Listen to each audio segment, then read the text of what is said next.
सुर्खियों में आ गई है। गैस त्रासदी के इतने बरस बाद अब इसके जहरीले कचरे का निष्पादन किया जा रहा है। कचरे को पीथमपुर शिफ्ट कर दिया गया है, लेकिन इसको लेकर लोगों का विरोध भी देखने को मिल रहा है। तो वहीं दूसरी तरफ सीएम ने साफ कर दिया है कि काफी सोच समझकर ही ये फैसला लिया गया है। इस पर एक खास रिपोर्ट देख लीजिए।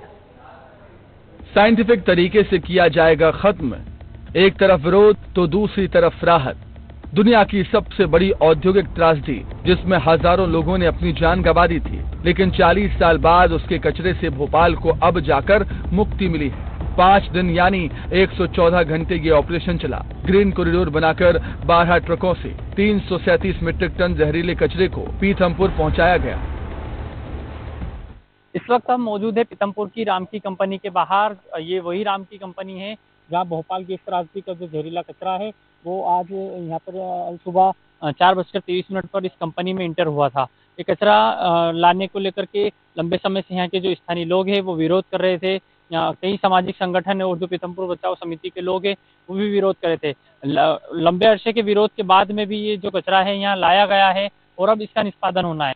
लेकिन इससे पहले ही पीथमपुर को छावनी में बदल दिया गया। यहाँ करीब 300 से ज्यादा जवान तैनात थे। बता दें कि इस कचरे को 1200 डिग्री सेल्सियस तक फनेंस के साथ जलाया जाएगा। उधर कचरा जलाने को लेकर पीथमपुर में विरोध तेज हो गया है। शुक्रवार को पीथमपुर बंद का आह्वान भी किया गया है।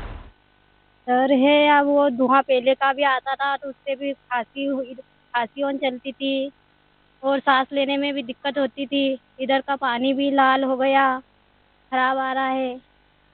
6-7 महीने तक हम कहाँ रहेंगे।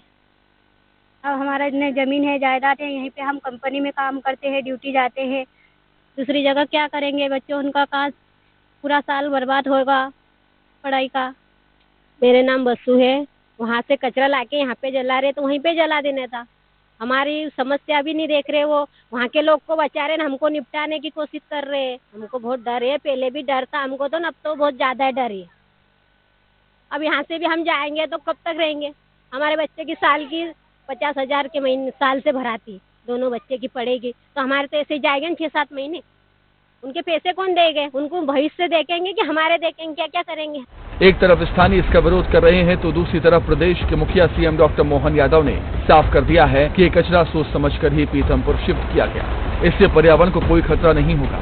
इतना ही नहीं, सीएम ने कहा कि लोगों की शंकाओं को दूर किया जाएगा। 40 साल हम कचरे के साथ रहे थे। ये इसीलिए तो सारा किया गया है इस पूरे भाव से कि किसी को कोई कष्ट नहीं हो, किसी प्रकार की कोई भी आशंका, कोई भी मन में प्रश्न, सारी चीजें योग्य वैज्ञानिक मार्गदर्शन में किया जा रहा है और उसी तरफ से आगे बढ़ रहे हैं और हम अपने हर जनप्रतिनिधि को विश्वास में लेके चलना चाह रहे हैं। चलिए अब आपको ये भी बता दें कि पीथमपुर के कचरे को कैसे नष्ट किया जाएगा।